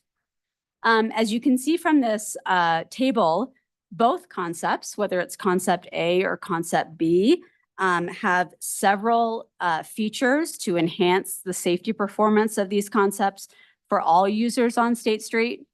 I will point out the additional signals at 12th and 14th. Not only will those make it safer to turn vehicles out of 12th and 14th, but they'll also make it safer for people crossing at those locations. We do provide left turn phasing with protected phasing in these concepts to make those turning movements safer for vehicles, which, as Chase mentioned, that was a key pattern in the crash history. Although I will highlight there is more opportunity to provide left turn pockets and protected phasing in concept B compared to concept A. That will be able to be provided at all intersections. And in addition, the leading pedestrian interval, that we know that's a policy decision that the commission has already instructed. And so that would be implemented in either concept to really provide that safety benefit for pedestrians, no matter which direction they're crossing at intersections in this corridor. However, as shown in this chart, I do want to highlight that concept B would provide several additional safety enhancements that are not possible in concept A. I think a key to this is the 3-lane section would really change the overall character of the corridor and result in lower vehicle speeds, off-peak times as well as peak times. And that is a treatment, that is a consideration that is extremely important when we're looking to address crashes that result in fatalities and serious injuries. Slower speeds are a key component of reducing those fatal or serious injury crashes. Concept B also provides a designated space for cyclists on State Street, whether that be in a shared use path or a protected bike lane. And then finally with B, we have significantly shorter, particularly B1, excuse me, we have particularly shorter crossing distances for people walking or biking across State Street, which again is a key safety metric. So with that, I will turn it back to Tom, full circle, to go through the latest public outreach. Thank you, Sonia. Madam President, members of the commission, Tom Was, for the record, planning manager with ACHD. And I'm going to bring us home now and highlight the public outreach number 2. So first off, this public outreach took place largely in May of this year. And from some of the conversations we had with our last presentation to you, we really wanted to make sure that we had a very robust approach in terms of getting out there to the community. So in terms of our outreach efforts, we did a lot of the common things that we do with all of our concept studies, the mailers, emails, online survey, sandwich boards, newspaper ads, but we also did a couple other things I wanted to highlight here. First is we had a dedicated press release to our media outlets, and that ended up including an interview with Boise State Public Radio as well as with KIVI TV. We went door to door along the corridor and the 2 parallel routes adjacent to the north and south. And then one thing that I really enjoyed and was proud about that I felt like we haven't done since pre-COVID was we really tried to get out to the community. So we spent 12 hours one day at the YMCA, 7 a.m. to 7 p.m. and ended up talking to 229 individuals as they came in, as they were leaving, really to highlight not only the project, but encourage them to take the survey as well. We also really tried to focus on our community partners. And so we had outreach with the neighborhood associations in the area, Capital Commission, St. Luke's, Boise High School and Boise School District, the Chamber of Commerce, Boise VA and more, and really tried to spread the word about this. And I think we saw some really good results with that as well. Several of those organizations included our survey in their newsletters. We went and presented to 2 of the neighborhood associations at their events as well. In addition, we presented at 2 VRT executive board meetings and 1 Boise City Council meeting, and then hosted 4 dedicated business or property owner meetings and an all ACHD advisory committee open house. And then here are just a few images of highlighting, some of that outreach that we did. So you have the media outreach, the social media, and then on the left, there's a few images, just screenshots of a 3D flyover that we did. And so this was something new as well, where we had this 3D experience for all 3 concepts going along the corridor. And as a resident, as someone was viewing this, they could hear about and learn more specifically what was happening as they traversed that corridor. And so what did the results look like? In the end, we found a pretty even distribution with about 50% of the respondents residing in adjacent to that State Street corridor with downtown North End area. 17% of the respondents were in Northwest Boise and Garden City, 10% East End, and then the remaining 22% either outside of Boise, other sections of Boise, or outside of the city limits. We also asked what was their primary mode of transportation.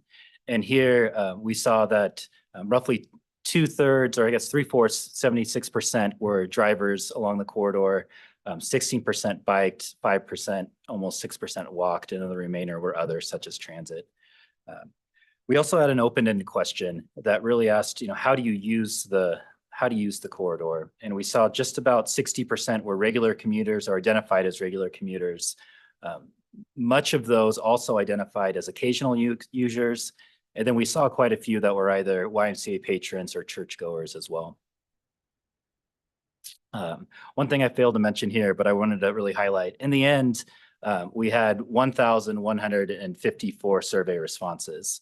And by far, since we have started counting that with our new Engage platform, that is the most we've had with an ACHD public outreach. And so we were really proud of that number and seeing how far that reach was with all of these efforts.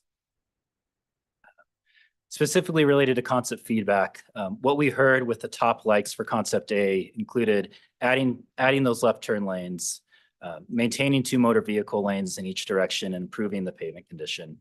Our top concerns were the lack of space for people for biking, as well as the increased crossing conditions of how do you get across State Street. For concept B, top likes included the protected bike lanes that were shown in option B2. Once again, adding those left turn lanes along the corridor, improving pavement condition, and then that shared use path option with B1. And then similarly, top concerns included with that 3-lane configuration and really option 2, the bus lane stopping in the only lane of traffic, reduced motor vehicle capacity to removing 1 lane, and then also with the shared use option, people walking and biking sharing that same space. When asked about overall preference, so this was strictly, if you only could choose one, which would it be? We found that 36% of the respondents chose that 5 to 4 lane concept A. And then between the B concepts of 3 lanes, 22% supported concept 1, which was the shared use path, and B1, and then 40% supported B2, which were the protected bike lanes.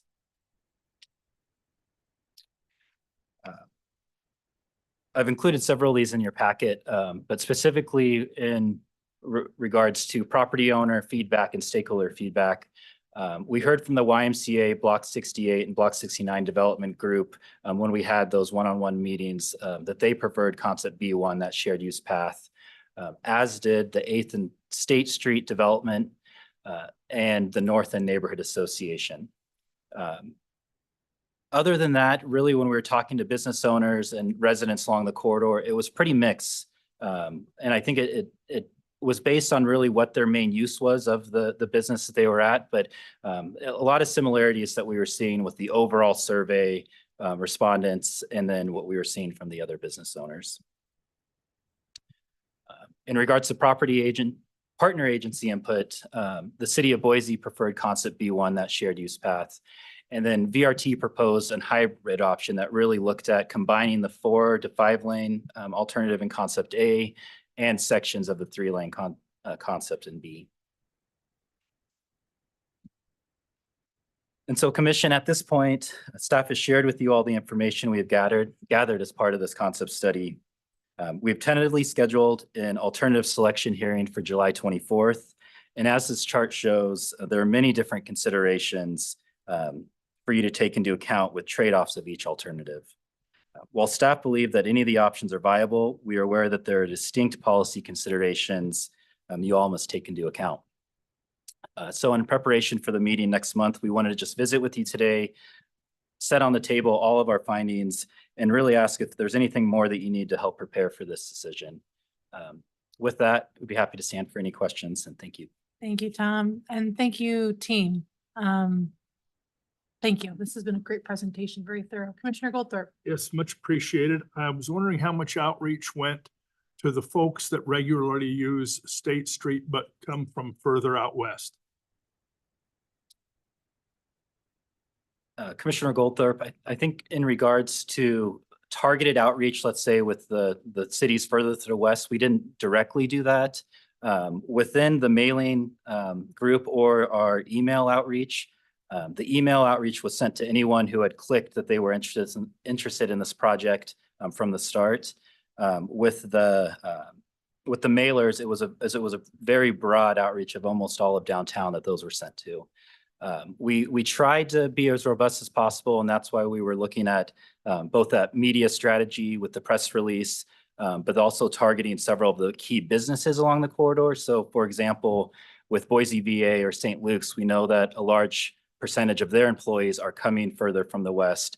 And so that was the approach we took to try to get some of their information or try to get the word out, was to have them outreach to their employees. Okay, I'm actually very concerned that that wasn't addressed a little better, because I know we do have methods of geographically pinpointing areas that we can get to respond to surveys and things better than we did on apparently with this project. And I know that projects like on Stoddard and on Locust Grove and Amity, we've used those, and we got extremely high response rates. Even though the folks weren't real happy with what our options were, we got really high response rates. And I think that because of the percentage of the traffic, and maybe we can use some GIS data for this that comes from further west. State Street's a big corridor, and you know, many of the other streets in Boise are not. And that's why I asked the question about you know, what people could use or do use for bikes, for instance, because we've spent years working on Bannock, working on Jefferson, as far as providing more ideal places for bicyclists to ride. And so I know that it's extremely important to have the State Street corridor really viable for VRT, but I think it's at least equally as important to have it viable for all the people that use it. And that includes tons of people to the west. So I want to kind of get back to, thanks, Commissioner Goldthorpe. So the question at hand is, do we need any more information before proceeding for the adoption hearing July 24th? Right? Is that the correct date, Tom? That's currently proposed, correct? Commissioner McKinney? Yes, Madam President, I think I'm inclined to agree with Commissioner Goldthorpe, given that State Street is such a large ingress and egress corridor to and from downtown for commuters from, you know, many parts of the county, that my initial sort of reaction, kind of the common sense reaction that I have is, I honestly cannot imagine taking this major corridor and shrinking it down to one lane of traffic in each direction at the end of a major, you know, commuting corridor. And telling motorists, well, it only gives you a little bit of a delay. The howls of protest from the public, I just imagine them in my ears already. And so, yes, I'd like to see more input from people that commute into downtown via State Street, you know, some from 8-10 or more miles away, what they think about this, because I think they have an interest in it as well. And that's, and then likewise, the other aspect as well is additional information regarding the bike facilities that we have on Jefferson and what's the street that's north of State that's parallel to it? Franklin. Yeah, the streets that are parallel to State, it makes sense to me. And I've had many members of the public ask this question: why in the world would we worry about bicycle facilities on State, let bicyclists use the parallel routes otherwise, and keep State for motor vehicle traffic? Because that's what it's doing. That's its purpose. And if we try to shift it all around, spend a lot of additional money to shift it all around, a lot of people wonder at that. And we've got to have some, in my mind, really solid reasons if we're going to go that route. And I have to admit, I'm a little skeptical, but that's the information I'd like to see on that. Commissioner Hanson. Yeah. Madam President and Tom, thanks. This is really helpful. And I think Commissioner Goldthorpe and Commissioner McKinney touch on things that is real important about perception, because it's true. If in the West, when an arterial is evaluated, the choice, if that arterial is congested, the next choice is 1 mile away. But people still have choices, but they recognize that it's not a good choice, and that's why I believe Meridian's analysis of McMillan is important, and why it's important that we reflect that in our policy. The choice for someone going down McMillan as it becomes more congested is to go up to Chinden, which is also congested, or down south 1 mile to Eustic.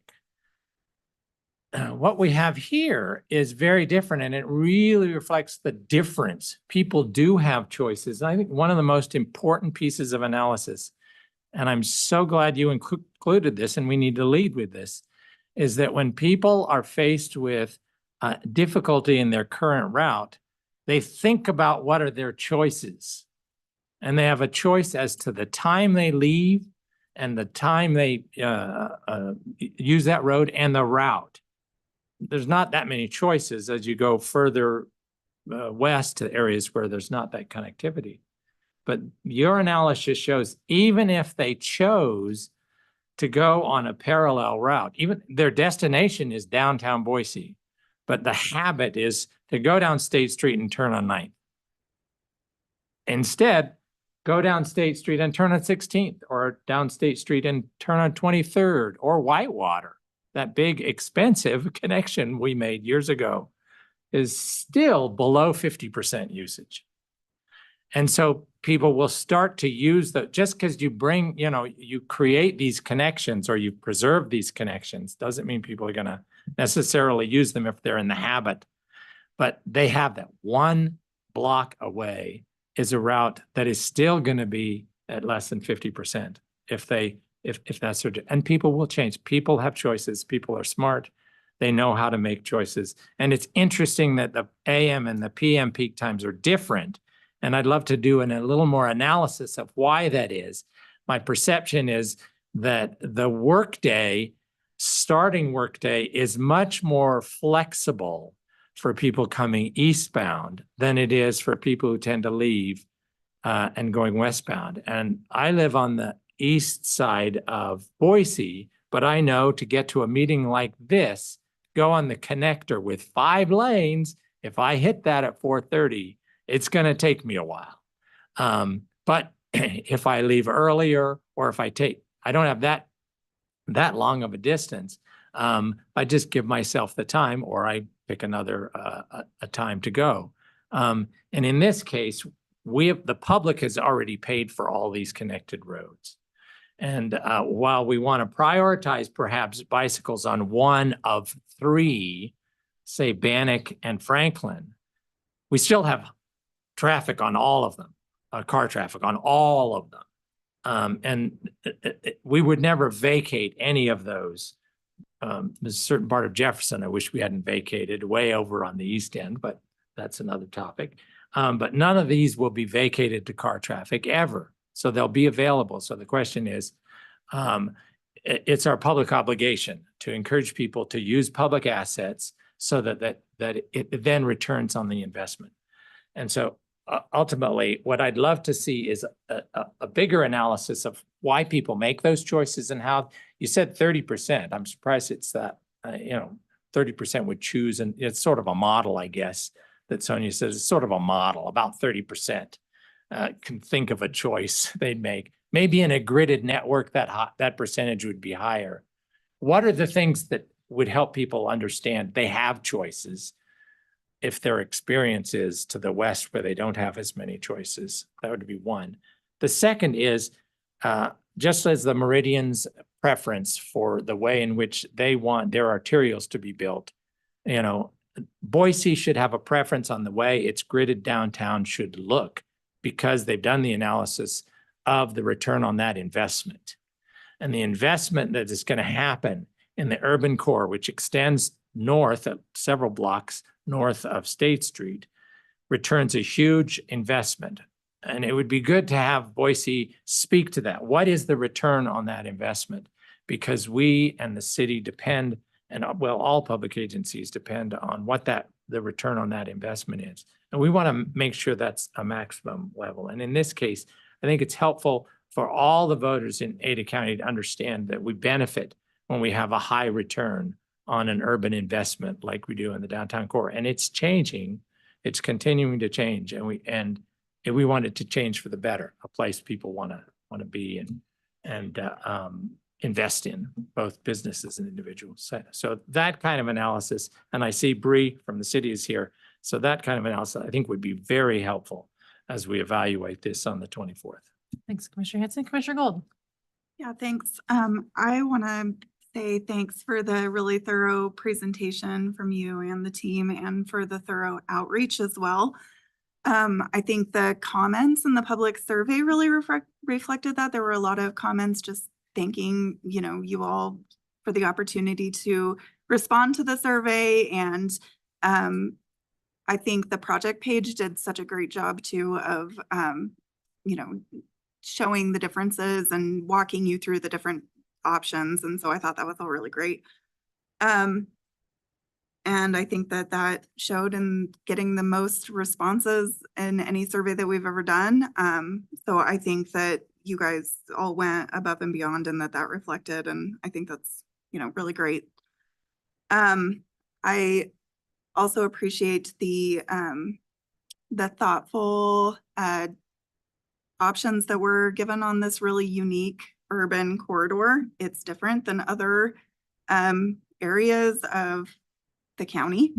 And so, I appreciate the queue jump lanes, for example, as a consideration to help acknowledge and accommodate and improve the experience of all users in this space. So, for me, I'll second Commissioner Hanson's comments about, articulating return on investment and options that people can choose. But I really think that you've done a really thorough job, and I appreciate it. I think, speaking to the question at hand, I think what you have already, and I think a couple of the suggestions are great, but other than that, I think what you've presented with some of those things are going to be fabulous, and all I need to know.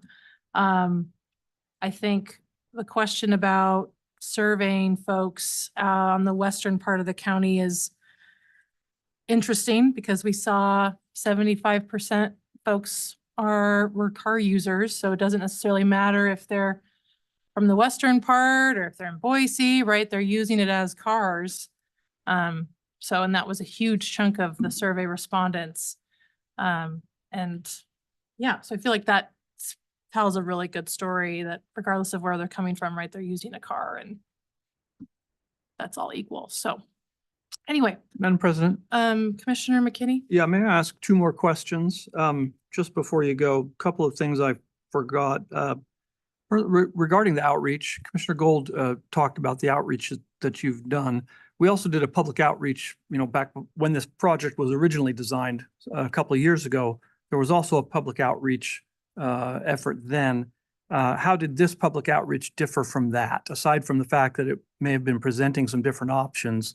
how did this outreach differ from what was done before? Great question. I might turn that over to Justin Lucas to help speak to that since Okay. I wasn't part of the project. Well, then, and maybe before he gets to that, Let's do one question at a time. So let's just have Justin answer that. Madam President, members of the commission, Commissioner McKinney, I'll do my best to summarize the efforts from before. I think it's probably fair to say it was not quite as robust. I think that's a fair statement.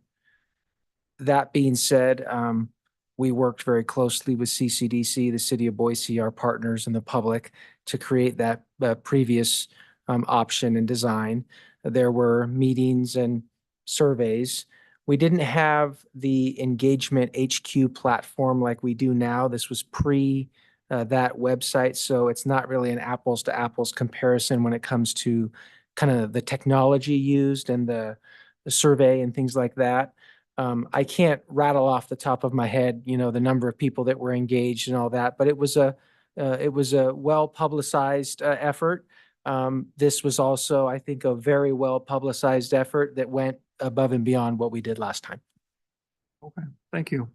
Then my other question just has to do with in the presentation, the chart that showed the relative benefits of the A option versus the B options. And I noticed it indicated for both A and B a 25-mile-per-hour speed limit. But then it indicated for options B that B has lower speeds than A. So is the intent with options B, will it be a posted lower than 25-mile-an-hour speed limit or not? I just wanted to clarify that. Madam President, Commissioner McKinney, I think that might have been an oversight on our side with the slides, but you know, our intent will be to post these as a 25-mile-per-hour speed limit, similar to much of the gridded network in downtown Boise. The design speed will be much easier to be accomplished with a 3-lane cross section than it would be for a 4 to 5. So that is something that we'll have to pay really close attention to if that alternative is chosen in the design phase, to how do we design that 5 or 4-lane cross section to reach those 25-mile-per-hour speeds. Okay. All right, thank you. Thank you, Tom. Thank you. Thank you all so much. All right, so when we just have an executive session. So we'll see all of you, not next week, because happy 4th of July. Let me make sure I've got my dates right. The 10th? Thanks. All right, we'll see you July 10th. Thanks.